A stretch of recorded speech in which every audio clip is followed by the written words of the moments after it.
ఒక్క రాష్ట్రంలో 1000కి మించి ఇస్తలేరు, తెలంగాణలో వచ్చి 4000 ఇస్తారు. ఎవరన్నా ప్రజలు నడితే చెప్పినారు, చేస్తామంటారు, వస్తారు, ఆయన యాలకు లేవాడితే ఎట్లా ఏ చేస్తాం అని మాట్లాడుతున్నారు అధ్యక్ష. మీరు ఇంతకుముందు అనుభవాలు ఉన్నాయి అధ్యక్ష. ఇదే రాష్ట్రంలో ఇదే కాంగ్రెస్ పార్టీ మేము 2 లక్షల వరకు రుణమాఫీ చేస్తామన్నాం. నేను చెప్పిన మేము అంత గొప్పలం కాదు, కాంగ్రెస్ అంత గొప్పలం కాదు, 1,00,000 వరకు చేస్తామన్నాం. గుద్దుడు గుత్తే మాకు 88 సీట్లు గెలిచినా, మీరేమో 19 సీట్లు గెలిచారు. అలావి కానీ చెప్తే కూడా ఎటుపడితాడు మాట్లాడితే కూడా నమ్మరండి.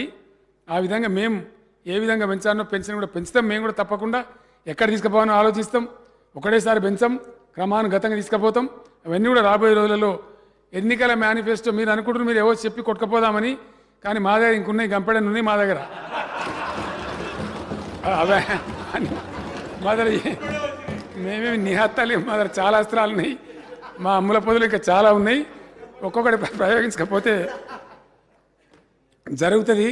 ఎందుకంటే ప్రజల సంక్షేమం చేసేదే మేము, రాష్ట్ర ఆదాయాన్ని పెంచింది మేము, సంక్షేమం అమలు చేసి నడిపించింది మేము. 6 ఏళ్ళ నుంచి 7 ఏళ్ళ నుంచి మేము బాధప్తా 2000 ఇస్తాం. మొదలు 1000 ఇచ్చినాం అధ్యక్ష. ఎట్లుంటుందో ఆర్థిక పరిస్థితి అర్థం కాలే. మొదలు 1000 ఇచ్చినాం, ఆర్థికాన్ని పెంచుకుంటూ 2000 చేసినాం. కళ్యాణ లక్ష్మి మొదలు 51,000 ఇచ్చుకున్నాం. ఎట్లా బలం పెరిగిందో దాన్ని చేసుకున్నాం. గొర్రెల యూనిట్ కూడా ముందు యూనిట్ కాస్త తక్కువ పెట్టుకున్నాం. మొన్న మా మంత్రి శ్రీనివాస్ యాదవ్ గారు అన్నారు ధర పెరిగిందని చెప్తే దాన్ని మళ్ళీ పెంచినాం.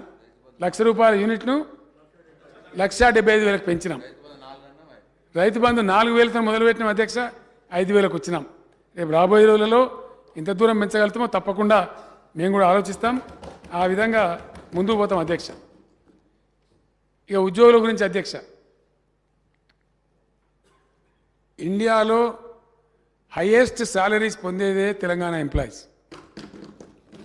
ఉద్యమ సమయంలో నేను చెప్పిన అధ్యక్ష, కేంద్ర ప్రభుత్వ ఉద్యోగుల కంటే ఎక్కువ జీతాలు ఇస్తామని చెప్పినాం, ఇచ్చి చూపించినాం, అన్నమాట నిలబెట్టుకున్నాం.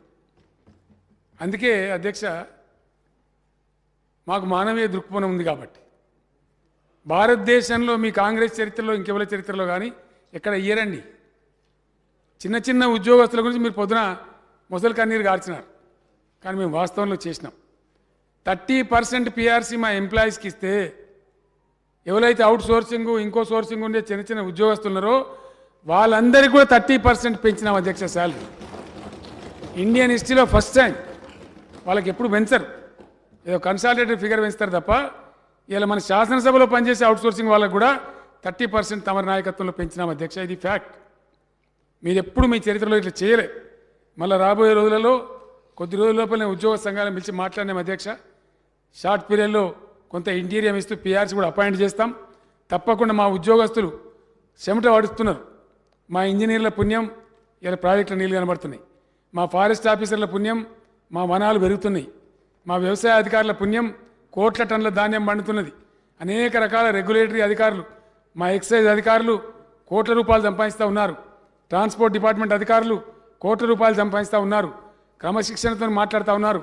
కమర్షియల్ ట్యాక్స్ ఎక్కడి నుంచి ఎక్కడికి పోయింది, ఒకనాడు ఎంత ఇవ్వాలి, ఎంత స్టాంప్స్ అండ్ రిజిస్ట్రేషన్లో ఒకనాడు ఆదాయం ఎంత ఇవ్వాలి, ఎంత ఉద్యోగస్తులే చెమట వాడిపి కష్టంతో డిసిప్లిన్తో డబ్బులు సంపాదిస్తున్నారు. కాబట్టి వాళ్ళ సొమ్ము వాళ్ళకు కూడా కొంత వాటా ఇచ్చి ప్రజలతో పాటు వాళ్ళకు కూడా కడుపు నిండి అన్నం పెట్టుకుంటా ఉన్నాం.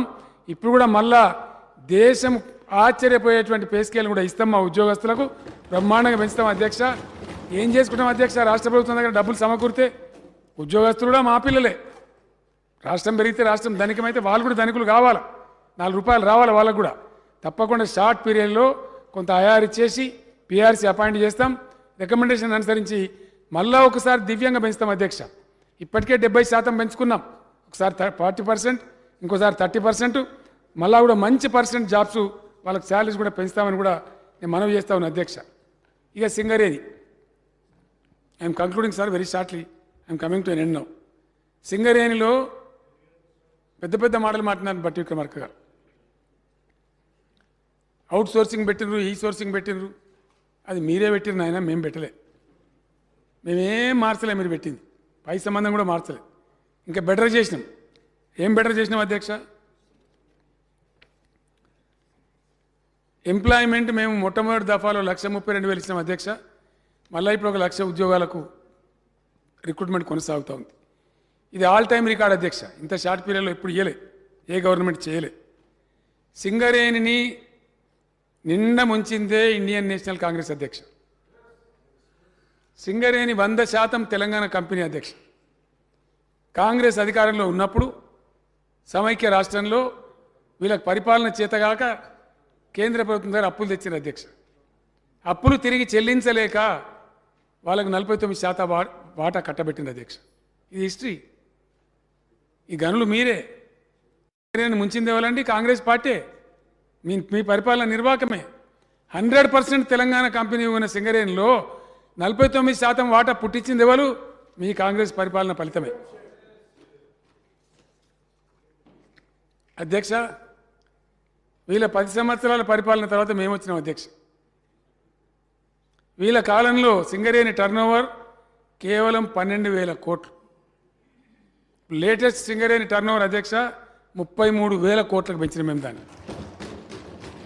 సింగరేణికి వచ్చే లాభాలు అధ్యక్ష, ఈ లాభాలు 419 కోట్లు ఉండేటి, దాన్ని ఇలా 2,222 కోట్లకు పెంచినాం అధ్యక్ష. దసరా దీపావళి బోనస్ 2 కలిపి సింగరేణి కార్మికులకు నేను శుభవార్త చెప్తా ఉన్నా అధ్యక్ష. గతంలో వీళ్ళు ఇచ్చేది కేవలం 83 కోట్లు.